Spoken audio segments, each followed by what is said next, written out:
Hey Screenwriters.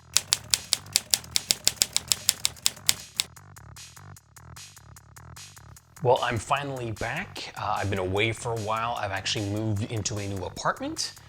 So it took me some time to set up my studio space, to get the space right for me to actually start filming again.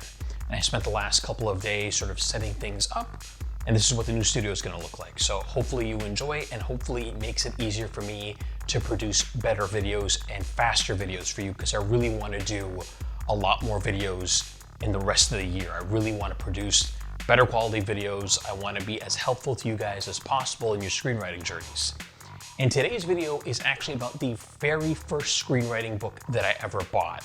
I still have it on my desk with me. It's been insanely helpful, and it's one that I'm willing to bet that you haven't heard of.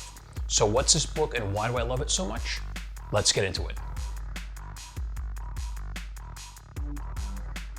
What a lot of new screenwriters don't understand is that before your screenplay makes it into the hands of a producer or an agent or a manager, it goes through the Hollywood reader first. The Hollywood reader is a job title in the industry. It's someone whose job it is to read screenplays and provide coverage reports. What's a coverage report? A coverage report is sort of like a report card for your screenplay. It assesses your characters, your idea, your structure, your viability in the marketplace, whether or not it's going to be able to attract actors, if the script is any good. It's an assessment of how good your screenplay is. And Hollywood readers get hundreds, if not thousands, of screenplays a year to review. So they're looking for any excuse at all to reject a screenplay so they don't have to read the whole thing, so they can simply say, this just is not worth reading. Coverage reports can take time to do, and why would you waste your time doing coverage on bad screenplays? And today's book is called 500 Ways to Beat the Hollywood Reader by Jennifer Lurch. 500 Ways to Beat the Hollywood Script Reader is actually the first screenwriting book that I ever bought. And it's been insanely helpful for me to understand what level my screenplay has to be in order for it to get read to begin with. This book has been so instrumentally helpful in terms of helping me elevate my screenwriting game, because it shows me all the different ways that a Hollywood reader will assess your screenplay before they even read it, and then once they actually start diving into the pages. It is filled with a lot of really practical advice, really simple advice that you can immediately implement in terms of whatever screenplay you're working on. And it's a really unique book. It's part how-to book, it's part formatting book, it's part career advice book. It's one of the most unique screenwriting books I've ever read, because it really helps you focus in terms of getting past that initial gatekeeper, something that most screenwriting books actually never cover. This book is filled with ways to overcome the objections of a Hollywood reader. And if your script can overcome the most typical objections they have, whether it's about story structure, whether it's about formatting, whether it's about the kinds of ending that a Hollywood reader is looking for, you're more likely to succeed with your script submission. A lot of times we think that our screenplays are good enough to show people, and this book actually goes into detail about why your screenplay may not be ready for prime time.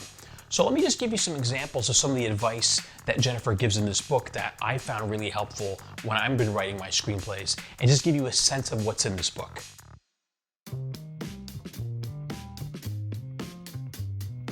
Tip number 11 from page 23. Resist the temptation to put a graphic on the cover of your screenplay. Better to save your creativity for the screenplay character, story, or dialogue. In nearly 10,000 projects that I've covered, only one professional writer ever included a drawing on the script's cover, and he's a well-known writer in the industry. Are you? Tip number 60. Lack of variety in dialogue exchanges can put a reader to sleep. Use physical gestures as part of the communication process in the dialogue to make the exchanges fresh and realistic. For example, 6-year-old Timmy can say, "Bye, Mom," and Mom can wink in response. She doesn't need to say, "Bye, Timmy," which can make the exchange seem pat and predictable.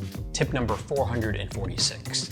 The most effective final scenes set the story into a larger context and make a connection between the story, life, and the world. Tip number 92. When you include backstory and dialogue, keep the information brief. Small phrases like "we met at Rikers in the 50s" sprinkled through the dialogue go a long way towards revealing necessary backstory. but always make certain that the backstory you include is absolutely necessary for us to understand your story and characters. If not, exclude it. Tip number 84, eliminate dialogue that narrates the action. If Jim watches Baker win a foot race, there is no need for Jim to say, "Baker just won the foot race," to a spectator next to him. Tip number 333, give characters a path for action as their problems build. If Sam's family is murdered, quickly put Sam on the trail of the killers. If Sam mopes after the murders, your story stalls. Keep your characters energetic and on the move so we stay interested in them and are convinced of their earnestness as they attempt to resolve the conflict and can enjoy a fast-paced story.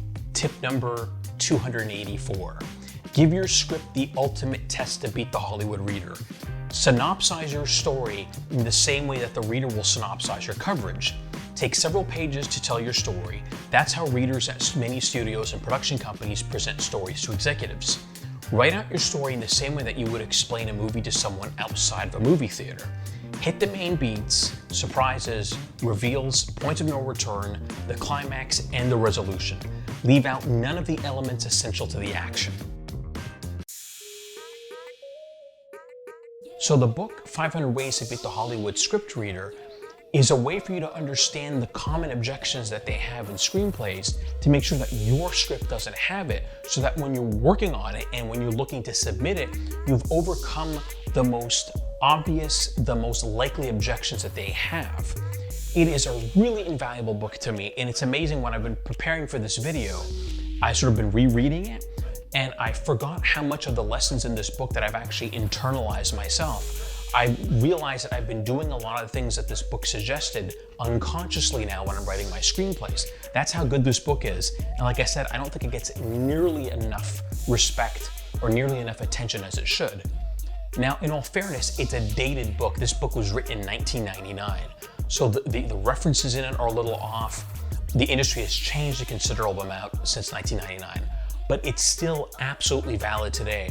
One of the things that I absolutely love about this book is that it will offer advice for genre-specific things. So it will offer advice for thrillers, for mysteries, for romance, for historical settings. It gives you the kinds of advice that you need no matter what your genre is, so that you know that you're formatting and you're structuring and you're gearing your story to be as successful as possible within that genre. It is a super easy book to read. I know it's available on Amazon. I'll have the links below for both the Canadian and the US sites. Honest to God, it's like 15, 20 bucks in Canada. I'm sure it's probably a similar amount in the States. It's absolutely worth you having. Like I said, it's one of those books that I have not thrown out because it's really, really helpful. And every so often I go back and review it just to remind myself of the basics. So, 500 Ways to Beat the Hollywood Script Reader. I highly suggest you get it. Like I said, I found it really valuable, and I know that you will too. So that's it. That's my video. Thank you so much for being patient. Like I said, I've been moving and I've been swamped with things. I'm gonna be doing videos much more often now, so stay tuned for those. In the next series of videos I'm gonna do, I'm gonna cover Hollywood's obsession with IP, as well as how to create a pitch document that gets the attentions of producers and agents. So until then, happy writing.